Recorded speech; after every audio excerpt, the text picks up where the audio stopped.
Welcome to this candidate forum. Soon we will hear from the 3 candidates running for the Arlington Heights Park Commissioner. Too often voters sit out local elections. They only come out when the president is running. Well, local officers have the potential to really impact your life. So I'm glad you're here because your participation begins at a candidate forum like this. Then it continues during voting, and you have to follow through all year round if you want our democratic process to continue. I am Judith Royal. I'm presenting this candidate forum on behalf of the League of Women Voters of Arlington Heights, Mount Prospect, Buffalo Grove, and Prospect Heights, Wheeling, and Elk Grove Village. The purpose of the League of Women Voters is to promote political responsibility through informed and active participation of citizens in government. The League is a nonpartisan political organization. Nonpartisan in that it never supports or opposes candidates or political parties. Political in that it does act on those government issues selected by its members and on which a position has been reached through study and member agreement. For example, this league and other leagues in Illinois conducted a charter school study. The study focused on the transparency and accountability. Membership in the league is open to any citizen over the age of 18, regardless of gender, race, or ethnic origin. If anyone in the audience is interested in joining the league, please talk to a member who's wearing a league button, and there are brochures out there with information on how you might join. You can also make a tax-deductible check to the League of Women Voters Education Fund. On the memo line, we want you to put the initials of our league, LWVAH. We use that money to help with candidate forums like this. The league is proud to present candidate forums like this one because we allow citizens to become better informed about the issues facing their community and to become better acquainted with the candidates running for office. On behalf of the league, I want to thank the Voters Service Committee and the audience because you are the ones who make this candidate forum possible. And we need your questions. There can't be a candidate forum without questions, and they come generated from you. So your questions need to be posed in a neutral way without reference to a league position. They must be framed so that every candidate on the panel can answer them and make your questions relevant to the office. We won't use attack questions, and also questions must be phrased so all the candidates can answer them without saying yes or no. You have an index card with your question, pass it, shake your hand, pass it, and a league volunteer will pick it up. The moderator uses as many questions as she has time. Now, it is my pleasure to present our moderator, Edith Achter. Edith is a member of the Illinois League of Women Voters and a resident of Barrington, Illinois. She has no personal interest in this contested election in compliance with the nonpartisan policy of the League of Women Voters. Let's welcome Edith. Thank you. Thank you, and thanks, Judith. I'm going to briefly review the rules that the candidates have agreed to prior to the forum. They will each be making a 2-minute statement in the order from left to right. The response time to questions will be 1 minute, and I'll alternate that order down the table. Unused time does not accumulate, and each of you will have the option to make a maximum of 2 30-second rebuttals, and just signal by raising a hand there, and I'll recognize you for that rebuttal. Your closing statements will be 1 minute in reverse order. I'll be happy to repeat any question if you just ask. And my timekeepers are seated here in the front row, and they will be raising a card when you have a minute remaining on your opening and 30 seconds on every response, as well as on the opening and closing. And a reminder to the candidates and the audience that you have agreed that visual aids, electronics, or computer devices are not permitted. And most importantly, you've agreed that you, your organizations, and your supporters will not use this forum, portions of the forum, or any audio clips, video clips, or transcripts thereof for political advertising or other purposes. A reminder to our audience, I'd like you to limit your participation to submitting those questions on cards, and I ask that you hold your applause until the conclusion of the forum. So we are ready to begin. We have 3 candidates, each seeking a 4-year term. There are 2 available for Arlington Heights Park District Commissioner. And we will begin with an opening statement, 2 minutes, by candidate Byrne. I would like to thank the League of Women Voters for hosting this event, as well as the audience for attending this forum. A little bit about myself. I've been a lifetime resident of Arlington Heights. That's a grand total of 23 years. So I've been involved in a lot of things in the Arlington Heights Park District growing up. I was a member of the football team, the local football team. Played baseball. I played soccer. I swam with the Park District. I continued swimming throughout high school. I went to St. James. I went to Thomas Middle School and Buffalo Grove High School. And I recently attended DePaul University in the city. So I guess you could say I'm a local. It's as close as you can get. That's it. Thank you. Thank you. Commissioner Naughton, your opening statement. Thank you to the League for hosting this. There's a lot of work and time that goes into this. I want to thank you, people in the audience here, and as well that are viewing over the Access channel. Thank you for giving us the time and the opportunity. I'd like to just say I have a large passion for Arlington Heights. I grew up here, lived here the majority of my life. I went to Our Lady of the Wayside, Arlington High School, and I have a mechanical engineering degree from Marquette. After I joined the business world, I had an opportunity to move to Atlanta, Georgia, and my wife and I had 2 of our 4 kids were with us at the time, and we decided to go to Atlanta and enjoyed an area that was just incredibly rich with facilities and programs. And growing up here, I had been involved in a lot of athletics and a lot of different things through the Park District and through the village that I really thought that what Arlington had was great, and then I went and saw what Atlanta had and saw that there was just so much more that was there. So when we moved back, we had 4 kids total by the time we came back here. I wanted to join the Park District purely to try to improve what the facilities and the programs are. I think we've done a great job with what we have, but I am very passionate about trying to improve. I think if you look at what we've done with Pioneer Park and Camelot Park, it's proof positive that we have a great community, a great village, a great park district. We can do more, and I'm hoping to serve you for 4 more years. Thank you.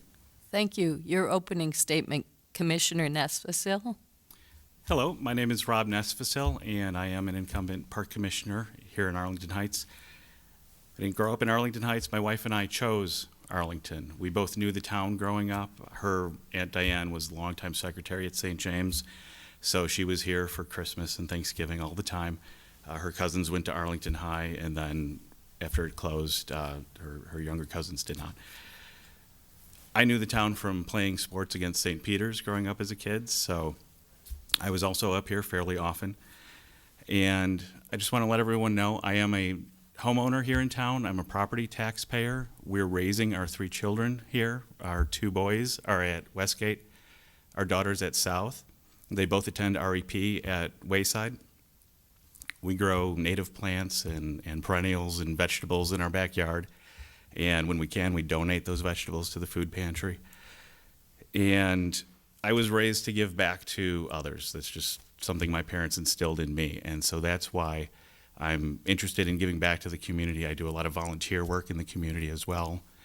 Recently served on the Park Foundation Board. That's the charity that helps support the Park District. And also served on the Drive to Revive Memorial Park Committee. And am currently working as a den leader. It's a volunteer job, feels like work a lot of times, but working as a den leader for PAC 130 out of Westgate. Thank you very much. Thank you.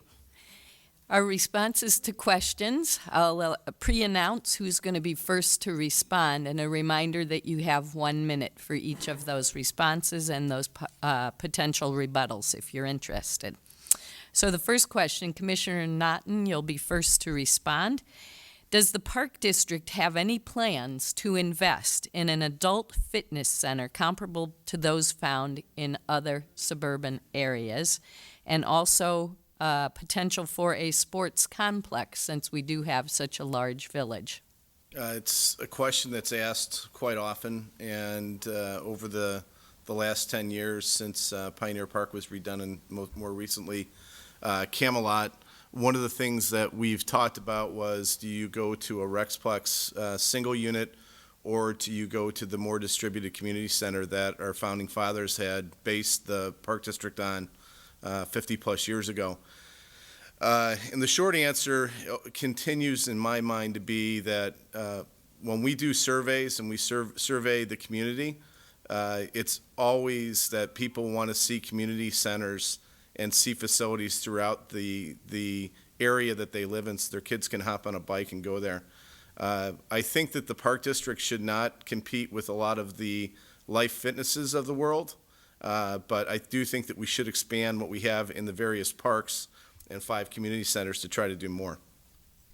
Thank you. Same question, Commissioner Nesvacil. The person or the 2 people who are elected in this term for the next 4 years will be doing the planning and getting ready for the next community center renovation based on our current long-term plan. We're looking at 2019 as a rough target year for that next renovation.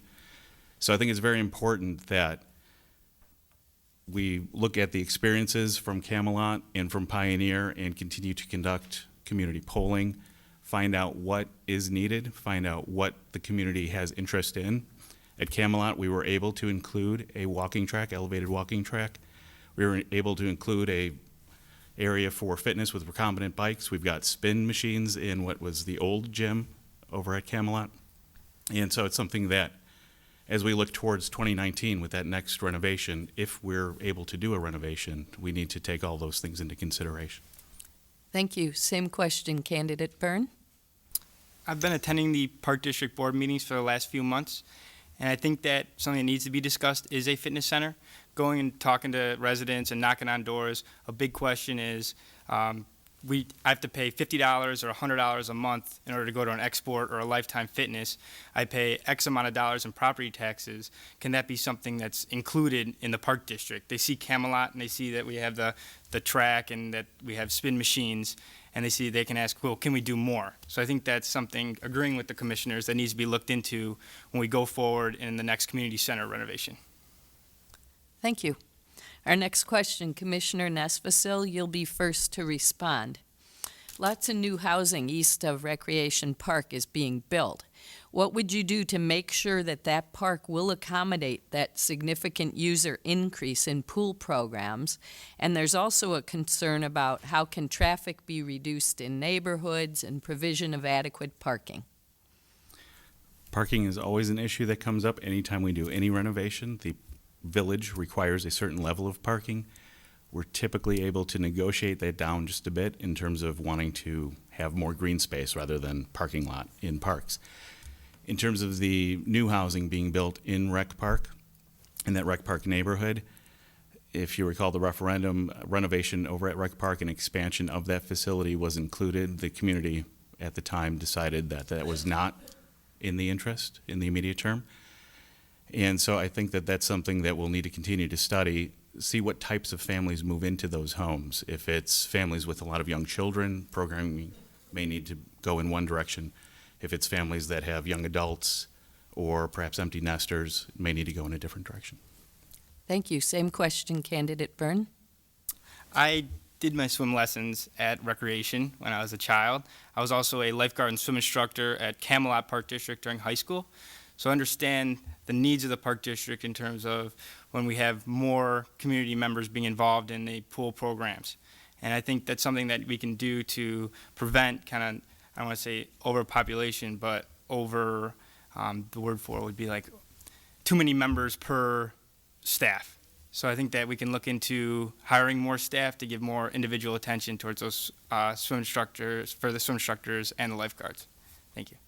Thank you. Same question, Commissioner Naughton. Rec Park is a very emotional place. It brings out emotions in people whenever you bring it up, simply because the building itself was built in 1939, was part of the FDR New Era Plan. The money that was used to build that has a lot of ties in this community, that it's a great architectural place. The challenge that we have with Rec Park right now is we didn't redo the pool there when we did the pools 15 years ago. So it's still the old rectangular pool, and the facility itself, it's very difficult to do much programming there.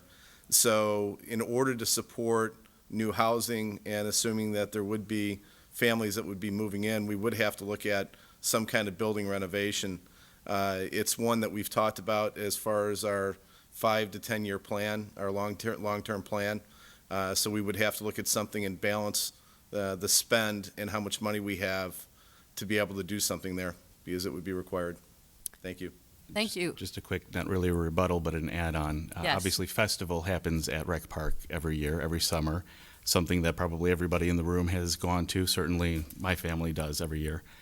And we would not necessarily I certainly would not be interested in having festival move out of Rec Park. I think it's a well-established, well-known commodity every July. Thank you. Thank you. Our next question, candidate Byrne, you'll be first to respond. And from your constituents here today, they're interested in a couple of possibilities. One would be a serious path for runners, several miles in length, preferably gravel, or perhaps open space downtown where dog owners and their pets would be welcome and safe. Could you please address these possibilities? As far as the running track goes, I believe that there are plans in place to add extend the running track at Arlington Lake. And as far as the dog parks go, or an open space for dogs in the downtown area, there is a open space on Arlington Heights Road just south of Euclid, right across from the headquarters of the Arlington Heights Park District, that is close to downtown, that I believe dog owners can use or would be able to use if the Park District is able to option that. Thank you. Thank you. Same question, Commissioner Naughton. The parks themselves, we try to set up so if people do want to run either around the park or at the various community centers, there are paths there. Separately, as Mr. Byrne mentioned, at Lake Arlington, there is an existing path that we're going to expand on as well. So there are options throughout the community. We recently opened the dog park last year at Mellis Park to give people an opportunity to use a spot for their dogs. The challenge always is money. The land in downtown Arlington Heights is not cheap. We don't have a limitless fund that we can just go ahead and spend. So our challenge is always going to be, if there's going to be a partnership with somebody on the private side that we could go in with, we will. But going in and buying land simply for a dog park it's a tough balancing act that we would have to do. Thank you. Thank you. Same question, Commissioner Nesvacil. So it's really two questions in one. Yes. The Lake Arlington plans, unfortunately, in January, as soon as the new governor, literally his first day, as soon as he stepped into office, he froze the grant that we received at Lake Arlington. And just this past week, he took the next step and actually suspended the money for that grant. The way that open space grant works, the money has already been taken from our community, so it's sitting in Springfield right now. And we're working with our legislators. Representative Dave Harris was actually here earlier this morning. He's a fellow Arlington Heights resident. And we're working with him and some of our other legislators that represent the community to try and resolve that issue. The second part of the question, the dog park, as Commissioner Naughton mentioned, we did open Canine Commons, at Mellis Park on the south end of town. And that was a joint partnership with the Mount Prospect Park District. We were able to split the costs in half and use existing land and also use an existing parking lot. That's huge, to be able to use existing infrastructure. The particular spot, the lot in downtown Arlington Heights, is, I just found out the price of that land is actually $3.2 million versus about $100,000 that we did at Canine Commons. Thank you. Thank you. Our next question, let's see, who's going to be first on it here? That should be Commissioner Naughton. And I'm going to put two together again, so there's kind of a compliment here that you do have web-based catalogs, but then the concern is that the frustration with using those catalogs to find programs of interest. And so if anything can be done to improve those catalogs, and also what else can the Park District do to be more green? So answering your first question, as far as web-based catalogs, when I started, we were very light on our website, and that was one of the things that we worked on trying to improve. Recently, we've been talking about doing another upgrade to the website to make it mobile-friendly. One thing that is clear from my 21-year-old and the friends that I've made through her experiences in Arlington Heights down to my 11-year-old, that has a lot of parents that those kids at the 11-year-old age, those are their oldest kids. That younger generation of parents expects everything on their mobile phones. They want to access everything on their smartphone. So over the last 7 years, there's been a huge change, as everybody knows, to the smartphones. So we are trying to make our site more friendly.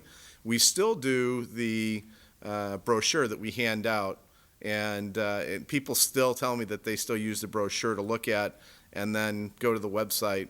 And I just used my time up on that one answer. Sorry. Thank you. Thank you. Same question, Commissioner Nesvacil. Can we expand to 2 minutes for two questions in one? So the first point, the website and the online catalog. Yes, the paper catalog is something that folks look forward to. As soon as we get it at our home, our kids run through it and, boy, this looks great, that looks great, that looks great. And they sign up for way too much stuff, or want to sign up for way too much stuff. So we have to scale them back. And we have been talking as a park board and with staff about updating our website, making it much more mobile friendly and also much more user friendly in terms of registration process. It's going to take some money. We need to set those priorities. And the second part of the question, I'm halfway through here. I just got the 30 seconds. The second part of the question about being more green, this is something that's very passionate for me. I love nature and open space. It's part of why I volunteer for Cub Scouts to go camping and hiking and whatnot. We right now participate as a park district in the community-wide idle-free program, and we also have, in the past couple of years, installed recycling cans within every park, where the recycling is actually sorted out from those cans. Thank you. Thank you. Same question, Candidate Byrne. As far as the website goes, I was president of my fraternity in college, and I actually designed the first website for our chapter at DePaul University. So I believe I can be of assistance in terms of making the website more mobile friendly and also making it more friendly for people to register online. As a 23-year-old, I use the internet all the time. I use the internet to register for programs from the Park District. So I think I also, by a user, can also help and assist in designing the new website. As far as what the Park District can do to be more green, I believe we can look at a cost-benefit analysis in terms of using maybe natural gas trucks or garbage disposal equipment. Thank you. Okay, thank you. Our next question, Commissioner Nesvacil. Parks have had problems with proper maintenance. How do you plan to solve these problems, and what are the priorities? That's very open-ended. In terms of proper maintenance, it's always a balancing act. So things, you heard this from the village trustees earlier in the day, things that can live a little bit longer and perhaps be patched rather than completely replaced, we try to do that if needed. We recently had a committee of the whole meeting where staff was telling us how technology has improved for basketball courts, tennis courts, et cetera, where we're able to extend the life of the actual court surface rather than replacing. In terms of general maintenance and keeping parks clean, that's certainly something that staff tries very hard to maintain the look and the appeal of a park in terms of landscaping. And again, we have recycling cans in each park. When those cans are taken out for about a week or so to be able to update them or fix them, occasionally people will still leave trash in the spot where the can was instead of taking it another block to their home. But unfortunately, that's just a self-policing issue. Thank you. Same question, candidate Byrne. When we look at the money being spent at Camelot Park, the money that's planned to being spent at Arlington Golf Course, I think we need to look at that and see if that's having any effect on the proper maintenance that's going on in our local parks. I know at one of the meetings, the executive director stated that scheduled maintenance at some of the smaller local parks would need to be postponed in order to do the project at Arlington Lakes. I think we need to look at that more closely and more cost-benefit analysis. As far as, what was the other part of the question? The other part was priorities for that maintenance. Oh, priorities for that maintenance? I would agree with Commissioner Nesvacil and say that we need to look at proper materials to put in the first place that maybe can last a little bit longer than current materials. Thank you. Same question, Commissioner Naughton. Yeah, I think that the staff does a great job of trying to stay ahead of the game on maintenance in general. They are very well trained. They do invest time to either go to seminars or attend webinars to understand what is out there as far as new options beyond what they do today. And the staff is very good. Prioritization is an ongoing thing. You heard that through some of the trustees' discussions on the staff for the Village. Park District is the same thing. We are always prioritizing the different areas that either are needed at that time or will be needed in the near future. So I think that that's something that's an ongoing thing. It's an ongoing process. We also take a lot of input from the community. Many people are calling and emailing and giving us feedback, so that goes in as a part of the prioritization as well. Thank you. Our next question, Commissioner Nesvacil, you'll be first to oh no, I have this. Mr. Byrne. Candidate Byrne, you will be first to respond. And so we have a question here on conflict of interest, I guess. How do commissioners prevent impropriety in the relationships between regulators and planning providers and those parties who are awarded contracts? I believe that we need to look at, in terms of a bidding process and in terms of relationships entered in with other local governments, that we need to take into consideration kind of the best possible solution to the problem that's being presented. I don't think that it necessarily has to do with, like, if someone has a brother or a sister or a cousin, I think that can be taken into consideration, but if that company or if that government agency has the best solution to the problem, that also needs to be taken into consideration. Thank you. Thank you. Same question, Commissioner Naughton. State guidelines and state law govern what bids and the bid process is, and we follow that to a T. We have an attorney that helps the staff, and when it does any bids or projects that come up to the board at a board level, it's been vetted through that process at a staff level. So to me, I think that's again, it's an ongoing process and part of the staff's duty to make sure that it's there. If we were to see anything that was not right, or if there was any kind of red flags, we have those kind of discussions at a board level, either through the staff or with our attorney, Tim Reardon, directly, and it's addressed at that point in time. So I do think that process is already in place. Thank you. Same question, Commissioner Nesvacil. Thank you. As Commissioner Naughton stated, there are state laws in place, there are state governing bodies in place that do review these types of things. And we also go through an open bidding process. And in fact, we've had a couple of instances where not enough bids have come in, and we've asked staff to rebid so that we get hopefully a better outcome on those bids and have to pay less money for different projects.